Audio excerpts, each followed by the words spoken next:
Hey everyone, we are back with another episode for this podcast. It's Healthy Podcast, and I want to share with you the what the thing that got my attention in the last period from among my clients.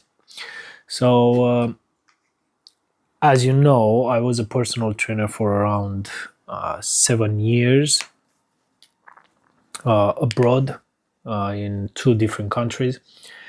And one thing that I kept in touch with some of my clients, and one thing that caught my attention was that people usually say something like, "Oh, you motivated me," or "You are my motivation," or "I'm not going to the gym anymore because you are not there to motivate me," or "I don't feel motivated." And I thought about this and the idea of motivation. And usually the roots of this idea starts when we are kids.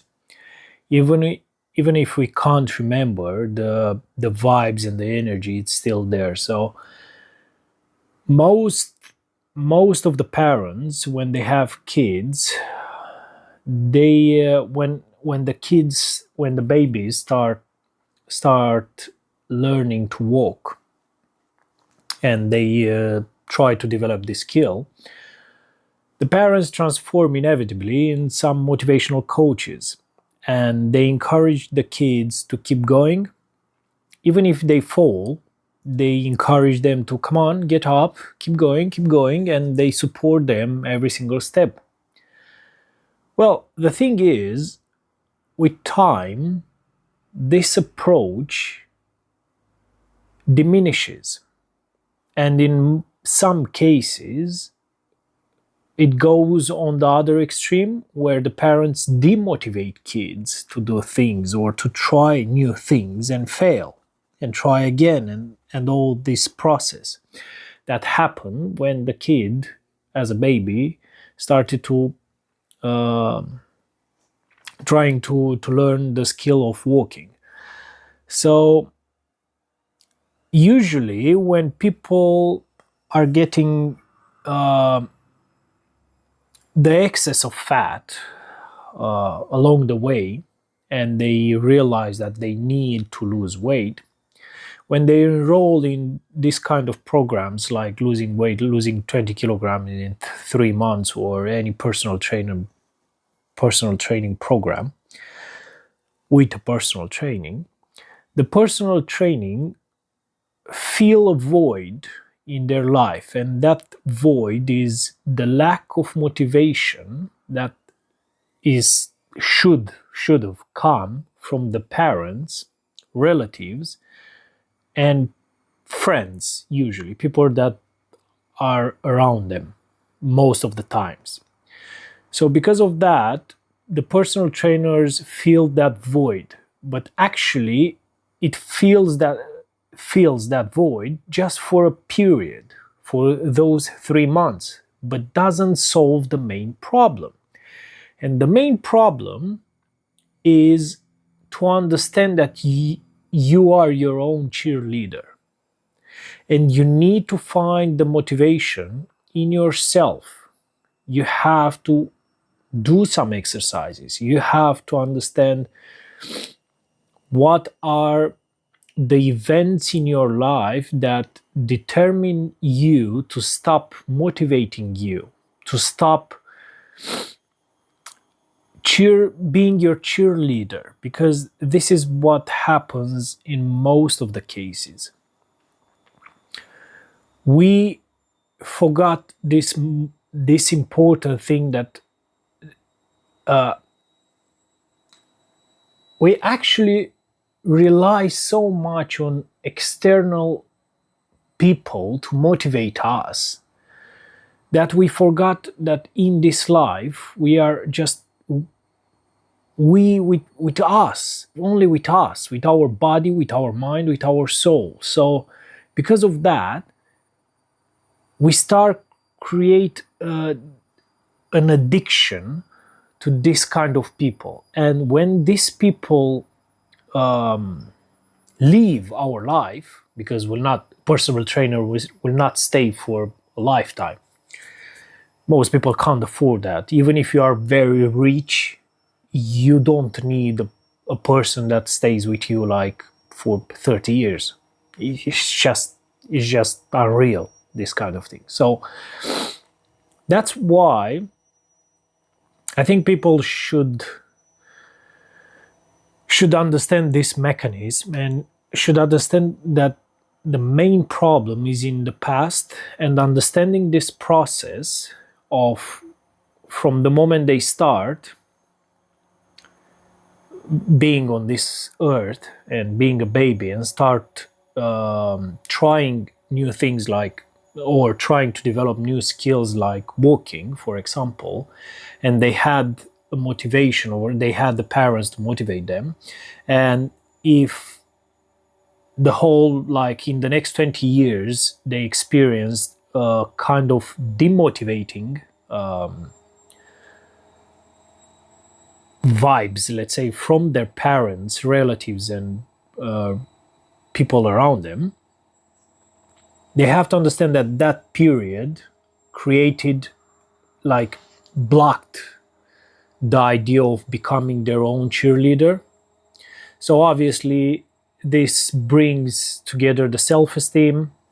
So obviously they don't have any confidence in themselves, self-esteem, and so on. And by acknowledge that, you can start developing this kind of stuff by reading, by exercising.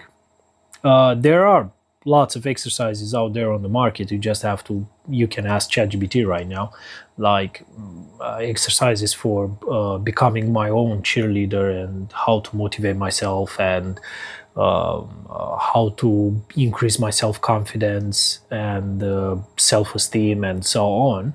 So you can start practicing all of that. And the most interesting part is, for example, when you are a baby and you try to walk, that's a very important moment. Obviously, as a baby, you don't realize that. And the main thing on that subject is action. So the baby takes an action. You, as a baby, you take an action. So the action lasts. The same thing applies right now after you understand these procedures and this idea, not procedures, actually, this idea of becoming, how important it is to become your own cheerleader. Um, the main thing is the action that you need to take. So the more action you take, even if you fail, your self-confidence will increase. So you will understand that you can be proud of yourself even for trying. That's another thing that our parents, in most of the cases, don't even encourage that. So they are drawing a line between winning and losing, or success and fail, which life is not only about black and white, or this kind of things like winning and fail, or whatever I said earlier. It's also about trying. If you try and you didn't achieve what you wanted from the first time, it's still a big accomplishment. And people forget about this. So that's why it's very important that if you try to lose weight, for example, or become fit, if you just give it a try for 1 month, 2 months, not these programs, but trying to create healthy habits for a long run, and at some moment you just stop because it's too hard, or you push too much, or you have any other problems in your life, is still a big achievement because you tried. So you prove yourself that you can do it. You can create healthy habits. You can rebuild yourself. So that adds to your self-esteem, and that adds to your knowledge that you can become your own cheerleader, and you should empower that. That's why um, giving yourself a prize for trying, like, I don't know, a coffee or a vacation or traveling experience or a meal, a nice meal or whatsoever, helps you and helps your brain to understand that you can become your own cheerleader. And on the long term, will help you a lot to change this vision about yourself and the way you see yourself. So this is one thing that you should consider. Whoever listen to this, you should consider about your future program or in schedule to add that thing, to think about this for a while, and take some actions on this matter. So see you next episode. Bye.